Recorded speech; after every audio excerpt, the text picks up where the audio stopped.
Je lis du livre de Matthieu chapitre 26 au verset 75 qui suit. Et Pierre se souvint de la parole que Jésus avait dite. Avant que le coq chante, tu me renieras 3 fois.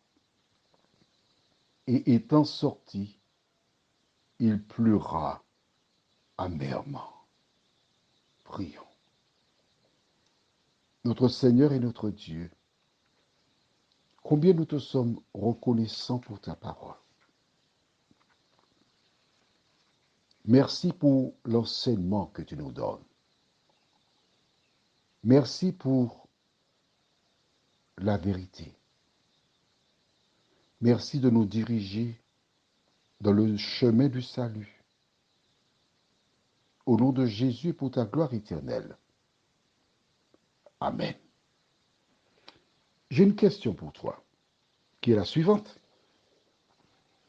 Pourquoi Pierre a-t-il renié Jésus 3 fois? Jésus n'a pas dit 4 fois, il a dit 3 fois. Comment comprendre cela?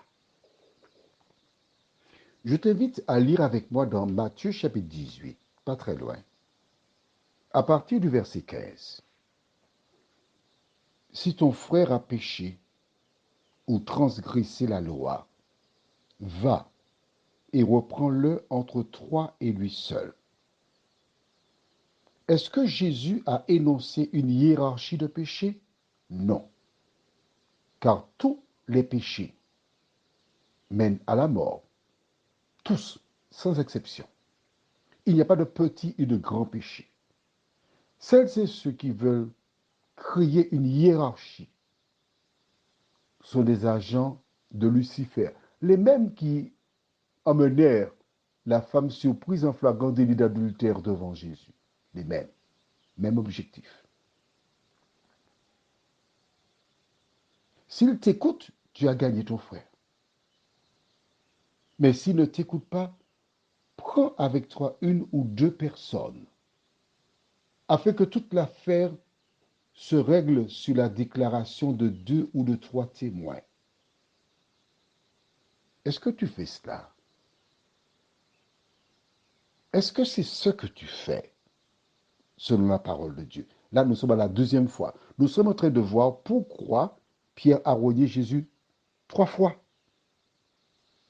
Et dans cette déclaration de Jésus, nous verrons qu'il y a 3 fois. Tu penses que c'est par hasard? Impossible. Dieu ne fait rien par hasard. Mais il te montre l'attitude à avoir. La première fois, tu vas voir la personne directement. Tu ne parles pas à quiconque. Un tel, je t'ai vu, tu passes sur la ligne continue. Fais attention. Tu risques pour aucun accident. Si un policier est dans le secteur, il peut te verbaliser, tu vas perdre des points et tu as besoin d'un véhicule pour travailler. Ressentir l'amour dans la démarche. Il continue. Une 2e fois, tu prends quelqu'un, une 2e personne. Ensuite, nous lisons verset 17. S'il refuse de les écouter, dis-le à l'Église. Écoute bien la suite, ce qui est marqué dans la Bible. Hein. Et s'il refuse aussi d'écouter l'Église, qu'il soit pour toi comme un païen et un publicain. C'est-à-dire que l'Église est au courant, tout le monde est au courant, et parle à cet individu, pas pour prendre des mesures. S'il refuse d'écouter l'Église, ça veut dire quoi? Que l'Église lui parle, mais il fait un choix délibéré. Voici la démarche, 3 fois. Nous comprenons à travers cela que Pierre il a renié une première fois, une 2e fois, une 3e fois. Mais après la 3e fois, qu'est-ce qui s'est-il passé? Qui est en fait l'équivalent de l'Église. La Bible déclare qu'il sortit et il pleura amèrement. Qui a vu Pierre pleurer? Peut-être que c'est lui qui a raconté, mais il pleura amèrement. Il pleura sur son péché. Et lorsqu'une personne pleure, généralement, elle est seule avec Dieu.